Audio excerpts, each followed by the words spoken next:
الحمد لأهله والصلاة على أهلها أما بعد فأعوذ بالله من الشيطان الرجيم بسم الله الرحمن الرحيم يا أيها الذين آمنوا ادخلوا في السلم كافة وقال الله تبارك وتعالى افتؤمنون ببعض الكتاب وتكفرون ببعض فما جزاء من يفعل ذلك منكم إلا خزي في الحياة الدنيا۔ بزرگان محترم، قابل احترام دینی اور ایمانی بھائیوں، اولاً رب کریم کا ہم شکر ادا کریں کہ اللہ تبارک و تعالیٰ نے اسلام جیسی عظیم دولت سے مالا مال فرمایا۔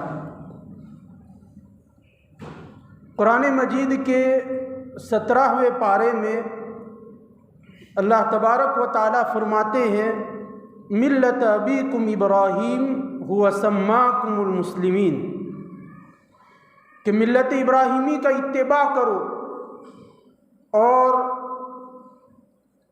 ابراہیم علیہ السلام نے تمہارا نام مسلمان رکھا ہے۔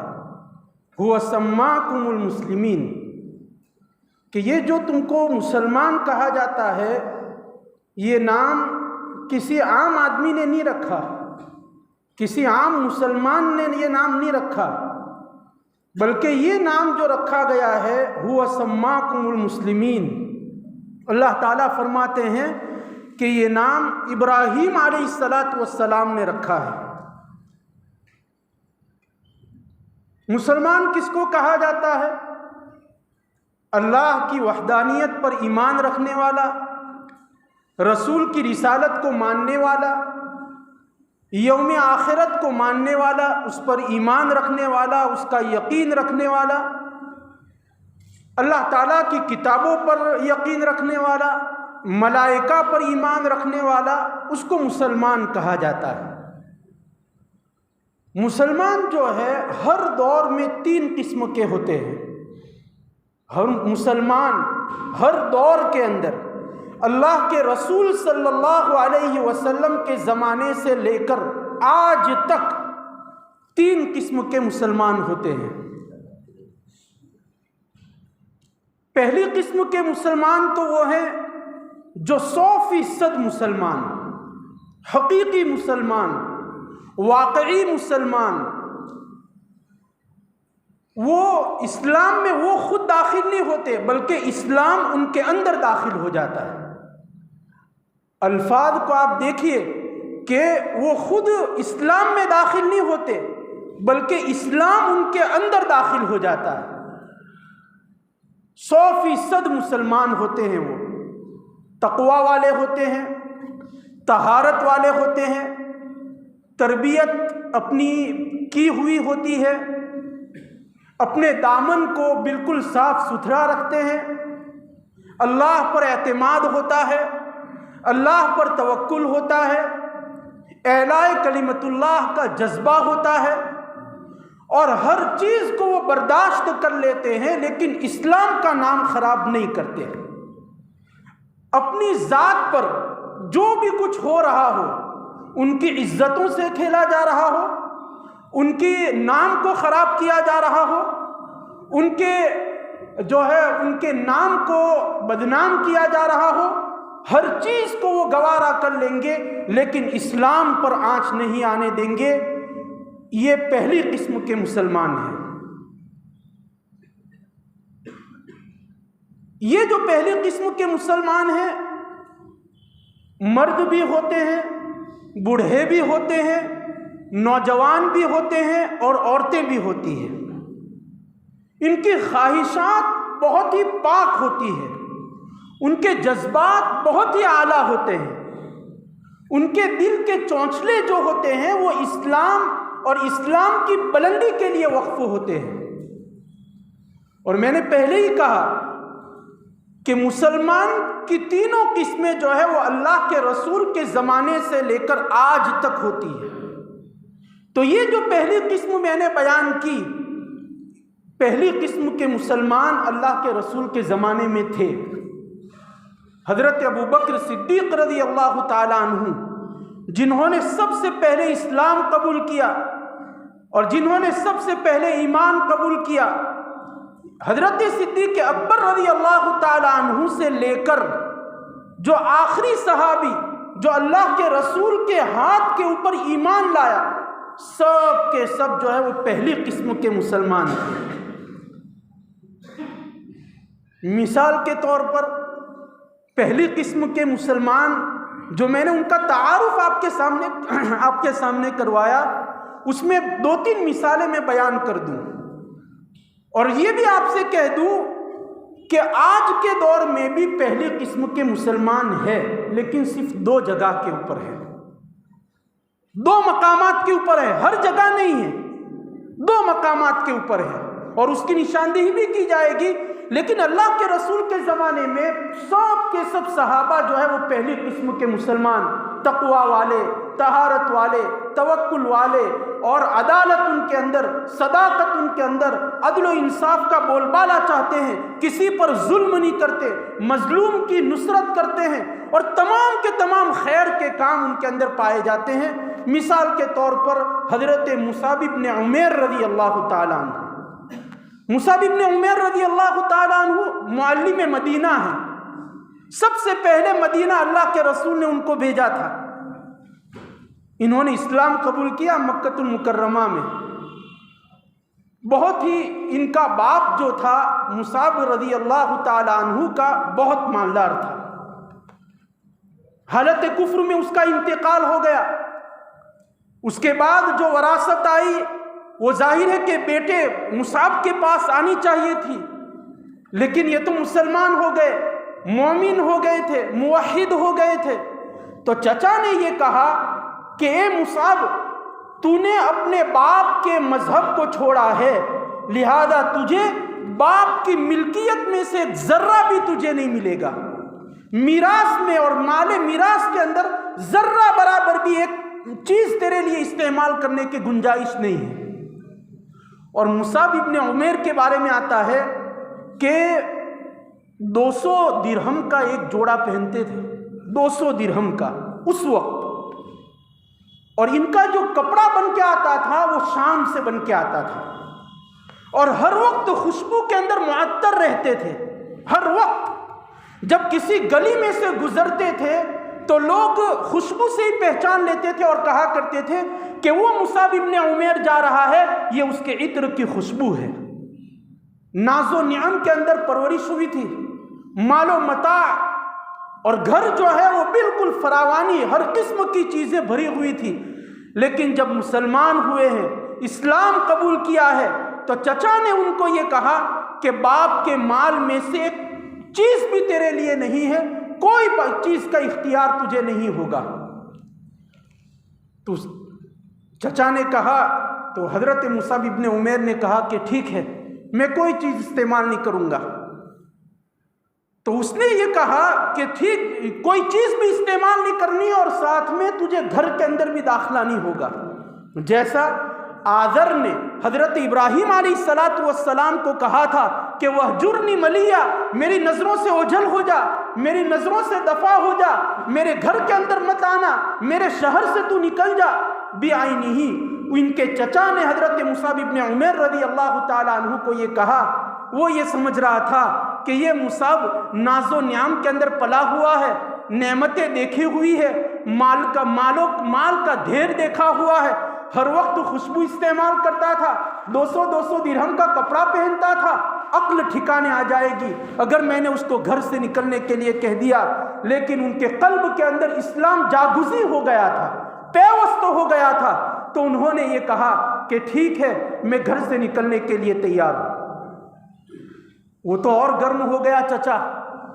اس کے بعد اس نے آخری جملہ یہ کہا کہ اگر تم اسلام سے مرتد نہیں ہوا اور اسلام سے واپس باپ کے دین کے اندر اگر نہیں آیا تو تیرے بدن کے اوپر جو کپڑا تو نے پہنا ہوا ہے یہ بھی تیرے مشرک باپ کی کمائی ہے، اس کو بھی نکال دے۔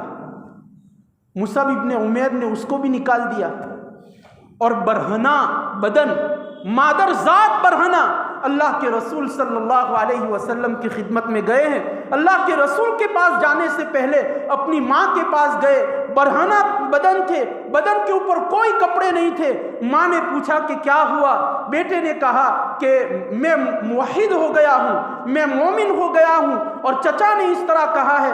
ماں تو ظاہر ہے کہ ایک عورت ہے، اور عرب کے معاشرے میں عورت کا کوئی مقام نہیں تھا، کوئی مرتبہ نہیں تھا، کوئی ان کو عزت نہیں دیتا تھا، لہذا ماں کچھ نہیں کر سکتی تھی۔ ماں کے پاس شکایت کر کے وہ اللہ کے رسول کے پاس برہنہ گئے ہیں۔ معلوم یہ ہوتا ہے کہ اللہ کے رسول نے حضرت مصعب ابن عمیر رضی اللہ تعالیٰ عنہ کو کسی دوسرے کے پاس کپڑا مانگ کر ان کو پہنوایا ہوگا۔ یہ مصعب، یہ ایک واقعہ ہے، لیکن واقعے کو صرف واقعے کی نظر سے نہ دیکھیں، بلکہ میں یہ کہنا چاہ رہا ہوں اور اس واقعے سے یہ بات اخذ کرنا ہے کہ مصعب ابن عمیر کے پاس پورا اختیار تھا کہ وہ اپنی ناز و نعم والی زندگی کو اختیار کر لیتے، وہ مرتد ہو جاتے اور باپ کے مذہب کو مان لیتے، لیکن انہوں نے دنیا کی دولت کو تو ٹھوکر لگا دی، لیکن اسلام جو انہوں نے قبول کیا تھا ان کو چھوڑنا انہوں نے گوارا نہیں کیا۔ یہ پہلے نمبر کی پہلی قسم کے مسلمان ہیں۔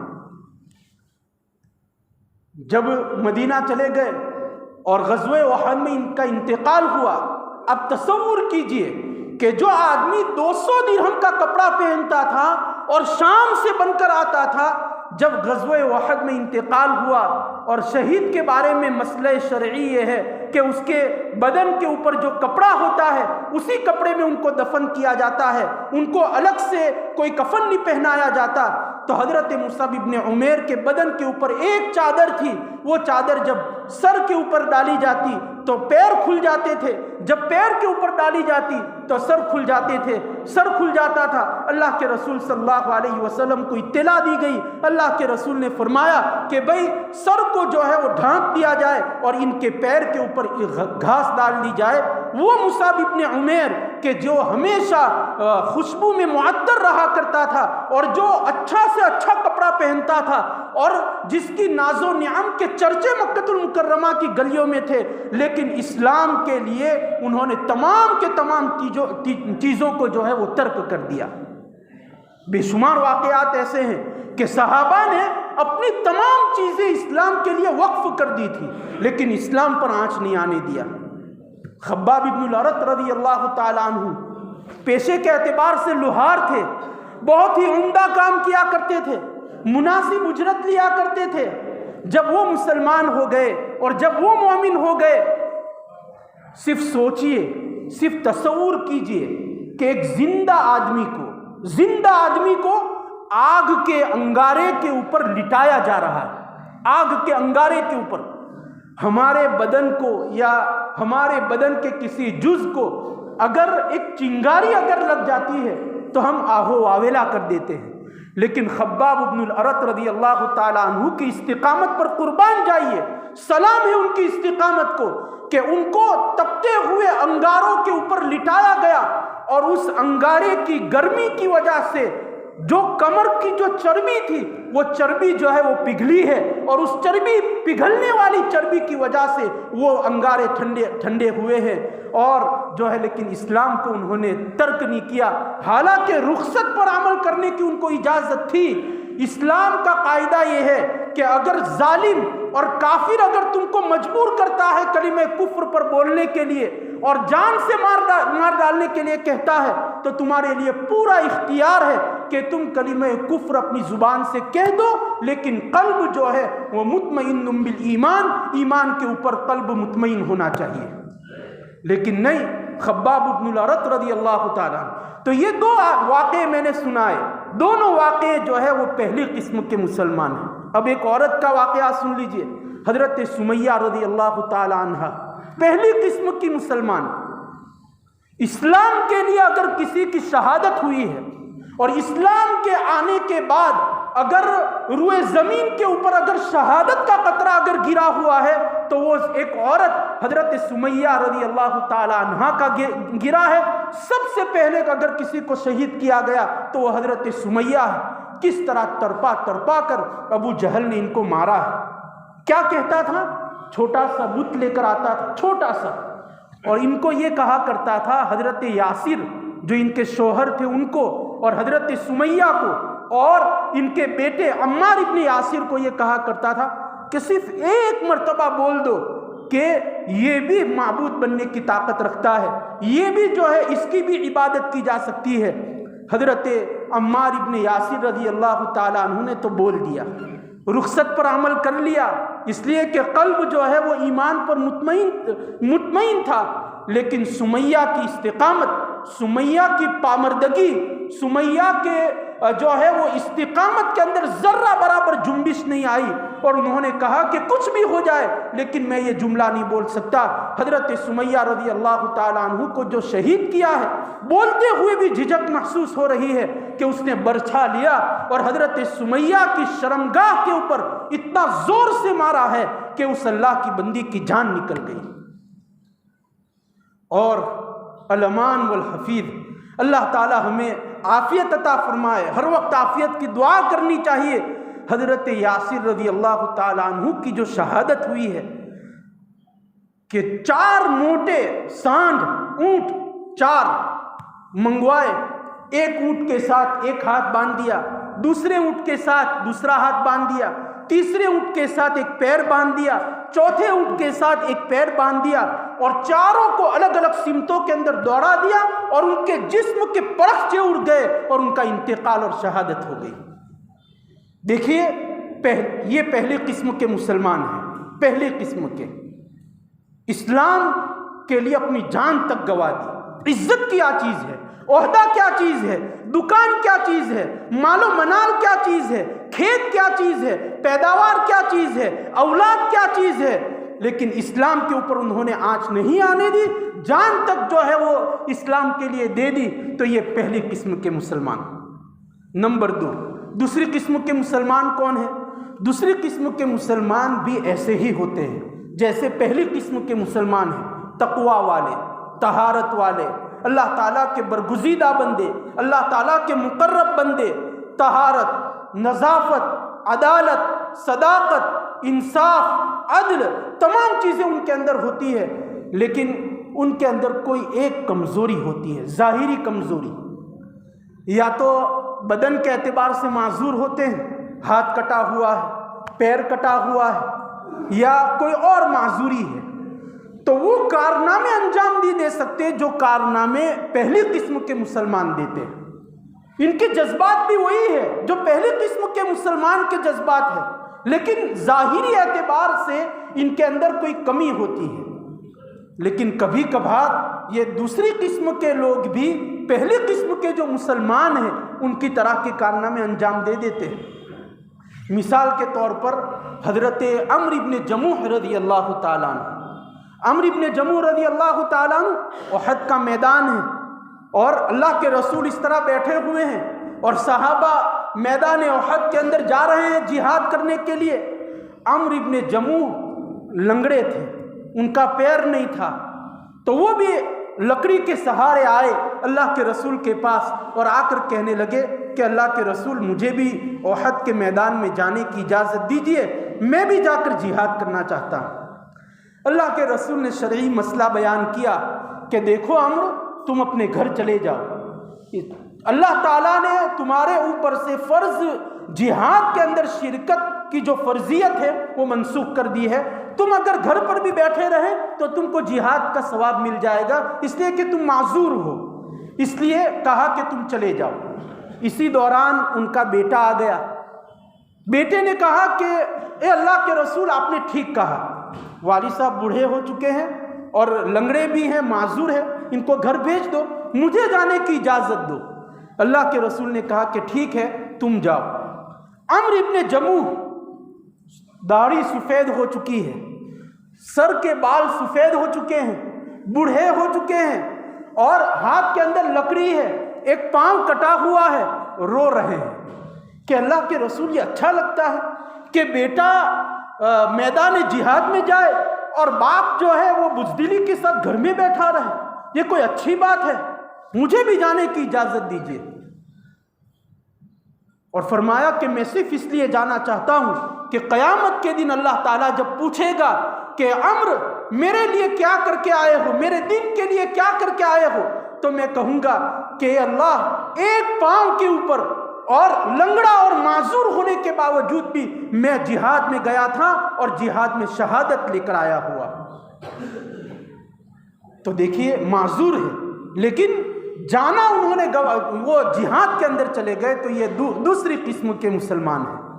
عورتیں بھی ایسی ہوا کرتی تھی، عورتیں عذر ہے کہ گھر سے باہر وہ نہیں جا سکتی، شرعی عذر ہے ان کے پاس، لیکن عورتیں، ایک عورت آئی چھوٹا سا بچہ لے کر اللہ کے رسول کی خدمت میں آئی، دروازے کے باہر کھڑی ہو گئی۔ اللہ کے رسول نے حضرت ابو ہریرہ کو یا حضرت بلال حبشی رضی اللہ تعالیٰ عنہ کو بھیجا کہ وہ عورت باہر کھڑی ہوئی ہے، پوچھو کہ کیوں اندر نہیں آ رہی ہے۔ حضرت ابو ہریرہ یا جو بھی صحابی تھے وہ گئے، اور جب واپس آئے تو رو رہے تھے، واپس آئے تھے رو رہے تھے۔ اللہ کے رسول نے کہا کہ بھئی اپنے آنسوؤں کو تھامو اور بتاؤ کہ اس عورت نے کیا کہا۔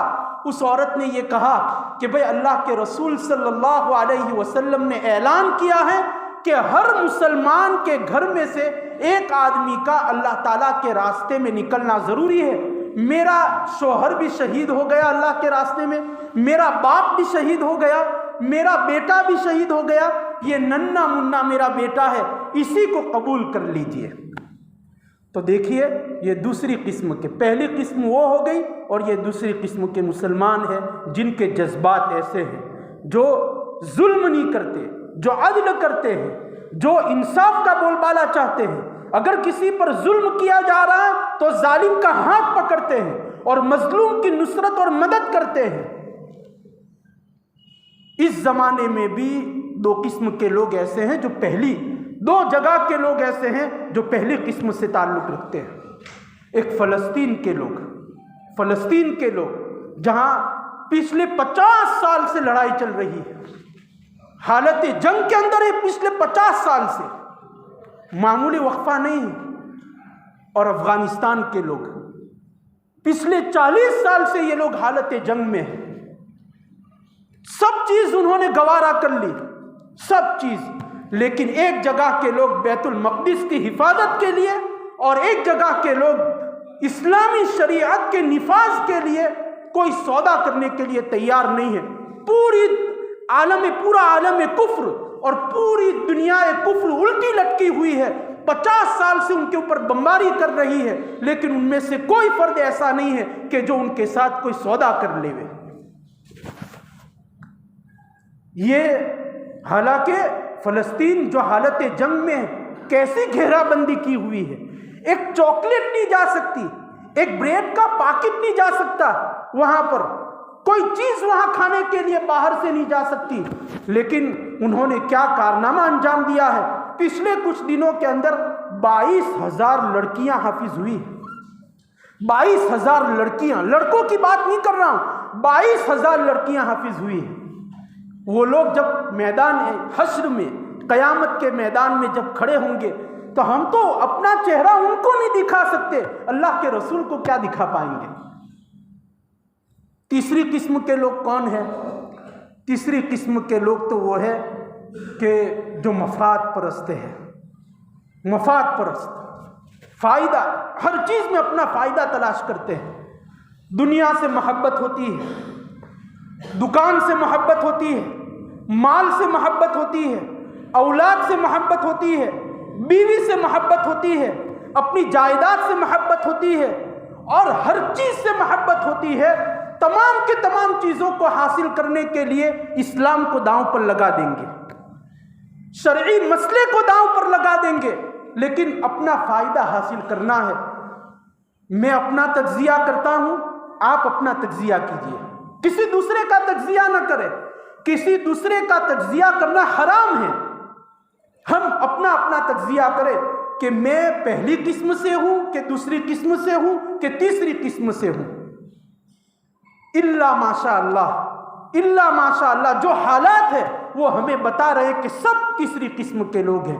ایسے لوگوں کو قرآن مجید نے منافقین کہا ہے، منافقین کہا ہے۔ یا سورہ تحریم کے اندر اللہ تعالیٰ فرماتے ہیں کہ وَغْلُظْ عَلَيْهِمْ، کہ اللہ کے رسول ان کے اوپر سختی کیجئے۔ یہ منافقین اور مشرکین جو ہے، مشرکین کے ساتھ ان کا تذکرہ کیا ہے سورہ تحریم کے اندر۔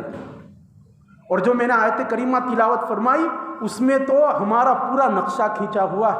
قرآن مجید پرانی کتاب نہیں ہے، قرآن مجید کے اندر آج کے حالات بھی بیان کیے ہوئے ہیں۔ أَتُؤْمِنُونَ بِبَعْضِ الْكِتَابِ وَتَكْفُرُونَ بِبَعْضٍ فَمَا جَزَاءُ مَن يَفْعَلُ ذَلِكَ مِنكُمْ، کہ قرآن مجید کی بعض آیات پر تم ایمان لاؤ گے اور قرآن مجید کی بعض آیات کا تم انکار کرو گے۔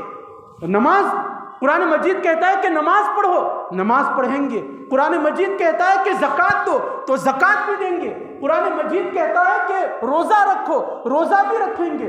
لیکن 1400 سال سے قرآن مجید کہہ رہا ہے کہ جھوٹ نہ بولو، زنا نہ کرو، چوری نہ کرو، غیبت نہ کرو، برے القاب سے کسی کو نہ پکارو۔ آج تک کوئی وہ چیز جو ہے وہ ہمارے سماج سے نکل نہیں رہی ہے۔ دیکھیے، تجزیہ کیجئے، تجزیہ کیجئے، یہ معاشرے کا حصہ ہے۔ کوئی بھی آدمی انکار نہیں کر سکتا کہ نہیں، یہ خرابی ہمارے معاشرے کے اندر نہیں ہے۔ کسی آدمی کے اندر جرأت نہیں ہے کہ وہ ببانگ کے دوہل کہہ سکے کہ نہیں، ہمارے گاؤں کے اندر کوئی کسی دوسرے کی غیبت نہیں کرتا، ہمارے گھر کے اندر کوئی کسی دوسرے کی غیبت نہیں کرتا۔ ہر جگہ کا یہ حال ہے۔ یہ منافقین ہیں۔ اللہ کے رسول صلی اللہ، قرآن مجید کہہ رہا ہے کہ یہ منافقین ہیں، اور منافقین کی جگہ سورہ 3 کے اندر اللہ تعالیٰ فرماتے ہیں کہ اسفل السافلین میں ان کو ڈھکیل دیا جائے گا۔ کافر سے بھی بدتر حالات ہمارے ہیں۔ آپس میں لڑنا، آپس میں ایک دوسرے سے اختلاف، یعنی عجیب صورتحال ہے۔ علماء نے لکھا ہے کہ ایک مسلمان دوسرے مسلمان کے ساتھ لڑتا کیوں ہے، اختلاف کیوں کرتا ہے، اس کی وجہ بتلائی ہے، اور بہت پتے کی بات کہی ہے۔ یہ کہا ہے کہ انسان کے 2 دشمن ہیں، ایک دشمن شیطان ہے اور ایک دشمن نفس ہے۔ انسان شیطان سے بھی ٹکر نہیں لے رہا ہے، اس کی سب باتیں مان رہا ہے، اس کے مکر و فریب میں آ جاتا ہے، اس کی تدبیروں میں آ کر گناہ کر لیتا ہے، اور نفس کے چونچلے بھی وہ پورے کر رہا ہے۔ دونوں دشمنوں سے وہ مقابلہ نہیں کر رہا ہے۔ حالانکہ انسان کی فطرت میں اللہ تبارک و تعالیٰ نے مقابلے کی صلاحیت رکھی ہوئی ہے۔ مقابلہ انسان کی فطرت میں ہے، اسی لیے مسابقہ کیا جاتا ہے، کمپٹیشن کیا جاتا ہے کہ پہلے نمبر پر کون آئے گا، دوسرے نمبر پر کون آئے گا۔ یہ فطرت کی وجہ سے ہے۔ تو جب 2 دشمنوں کے ساتھ ہم مقابلہ نہیں کریں گے تو پھر وہ آپس ہی میں لڑیں گے، اس لیے کہ وہ فطرت کے تقاضے کو تو پورا کرنا ہی ہے۔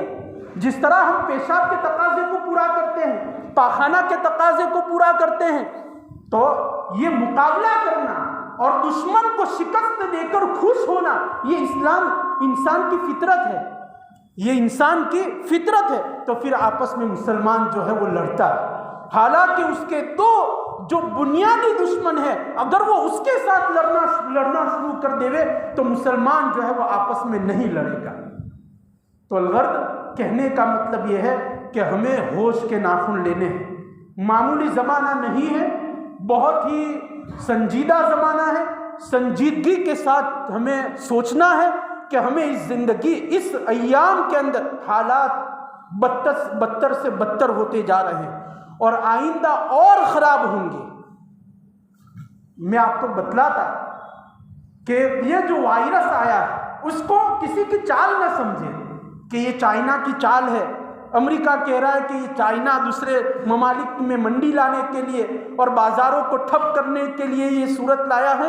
یہ ادھر ادھر کی باتیں ہیں۔ 48 احادیث کے ذریعے میں ثابت کر سکتا ہوں کہ یہ کورونا وائرس جو ہے یہ علامت قیامت میں سے ہے۔ 14 کتابوں کے حوالے سے 4 درجن احادیث کے ذریعے میں بتلا سکتا ہوں کہ یہ علامت قیامت میں سے ہے۔ اور جتنی چیزیں یہ آ رہی ہے کہ بھئی کسی سے جو ہے الگ بیٹھنا ہے، ہاتھ نہیں ملانا ہے، ماسک پہننا ہے، یہ سب احادیث میں ہے۔ لاک ڈاؤن کا تذکرہ بھی احادیث میں ہے۔ حضرت عبداللہ ابن مسعود رضی اللہ تعالیٰ عنہ کی روایت کے اندر ہے، فتنہ، اللہ کے رسول نے فرمایا کہ فتنہ آئے گا تو میں کیا کروں؟ تو کہا کہ کسی سے تعلق مت رکھنا، سب سے الگ رہنا۔ صحابی کہتے ہیں کہ اگر وہ فتنہ جو ہے وہ پھر بھی میرا پیچھا کرے تو کہا کہ گھر میں بیٹھ جانا۔ صحابی کہتے ہیں کہ اگر گھر میں وہ فتنہ آ گیا، وہ چیز آ گئی، تو کہا کہ کمرے میں چلا جانا۔ دیکھیے یہ تذکرہ ہے کہ بھائی تم گھر میں بیٹھ جاؤ، اور 4 درجن احادیث میں اس کا تذکرہ ہے۔ لیکن ہمارے پاس تو قرآن مجید اور احادیث کی روشنی میں واضح ہدایات ہے۔ اگر ہم بھی اپنا تجزیہ نہ کریں اور اپنی زندگی کو نہ سنوارے تو ہم سے زیادہ دیوس کوئی قوم نہیں ہے۔ جارج برنارڈ شاہ نے کہا تھا اور سچ کہا تھا کہ جب میں قرآن مجید کو دیکھتا ہوں تو میں سوچتا ہوں کہ اس سے بہترین کتاب کوئی نہیں، اور جب میں مسلمان کو دیکھتا ہوں تو میں دیکھتا ہوں کہ ان سے بدترین قوم کوئی نہیں۔ یہ نمونہ ہم دے رہے ہیں، یہ نمونہ دے رہے ہیں، تو ظاہر ہے کہ جب یہ نمونہ ہم دے رہے ہیں کہ ہمیں خیر امت بنا کر بھیجا گیا تھا اور ہمیں دوسروں کی اصلاح کے لیے بھیجا گیا تھا، اگر ہم خود اپنی اصلاح نہ کریں، اپنا تزکیہ نہ کریں، تو ہم کس طرح کے خیر امت ہیں؟ تو اس لیے ہم اپنا جائزہ لیں اور جو ہے اپنے لیول پر، محلے کی سطح کے اوپر، گاؤں کی سطح کے اوپر ان چیزوں کو جو احادیث کے اندر آخری زمانے کی پیشن گوئی کے طور پر بیان کی گئی ہے، اس سے اپنے آپ کو محفوظ رکھنا ہے۔ وہ خالی سننے کی حد تک نہیں ہے۔ جو علامات قیامت صغریٰ جو اللہ کے رسول نے بیان کی ہے، وہ خالی بیان کے اندر بیان کرنے کے لیے نہیں ہے، بلکہ وہ اس لیے ہے کہ بھئی لوگ اپنے آپ کو اس سے بچائے، اپنے آپ کو اپنے سماج سے اس کو دور کرے۔ تو اس لیے سنجیدگی کے ساتھ جو ہے وہ سوچنے کی ضرورت ہے۔ اللہ تعالیٰ مجھے بھی عمل کی توفیق عطا فرمائے اور ہم سب کو اس پر عمل کی توفیق عطا فرمائے، اور جو حالات ہیں اس میں استقامت کی ہمیں توفیق عطا فرمائے۔ استقامت بہت ضروری ہے، صبر بہت ضروری ہے، ثابت قدمی بہت ضروری ہے۔ معمولی چیز کے اوپر ہم اپنی اسلام کا اور اسلامی احکام کا ہم گوارا نہیں کر سکتے، یہاں تک کہ جان چلی جائے ہم اس کو گوارا کر لیں، لیکن اسلام کے اوپر جو ہے وہ آنچ نہیں آئے۔ ایک مختصر بات کر کے اپنی بات کو ختم کرتا ہوں کہ یہ تبدیلی کا زمانہ ہے، اور اللہ تعالیٰ نہیں چاہتے اب خیر کا وجود آئے گا، دین کا غلبہ ہوگا، اور اللہ تعالیٰ یہ نہیں چاہتے ہیں کہ جب خیر کا غلبہ ہو اور جب دین کا غلبہ ہو تو تینوں قسم کے مسلمان ساتھ میں رہے، یہ اللہ کو گوارا نہیں ہے۔ اللہ تعالیٰ چاہتے ہیں کہ جب دین کا غلبہ ہو تو پھر صرف پہلی اور دوسری قسم کے لوگ ہی رہے۔ اس لیے یہ جو ہے وہ چھلنی، جس طرح ہم کچرے کو نکالتے ہیں، وہ زمانہ ہے، چھانٹنے کا زمانہ ہے۔ تو جو منافقین ہیں، ایمان جن کا کمزور ہے اور جن کے اندر بری چیزیں ہیں، وہ سیدھے الگ ہو جائیں گے، اور جو مومنین کاملین ہیں وہ امتاز الیوم ایھا المجرمون میں جو تذکرہ ہے وہ الگ ہو جائے گا۔ اس لیے ہمیں جو ہے وہ ہوش کے ناخن لینے ہیں۔ اللہ تبارک و تعالی ہم پر فضل کا معاملہ کرے، اپنی عنایات کی بارش رکھے اور ہمیں استقامت کی عظیم دولت سے مالا مال فرمائے۔ وآخر دعوانا ان الحمد للہ رب العالمین۔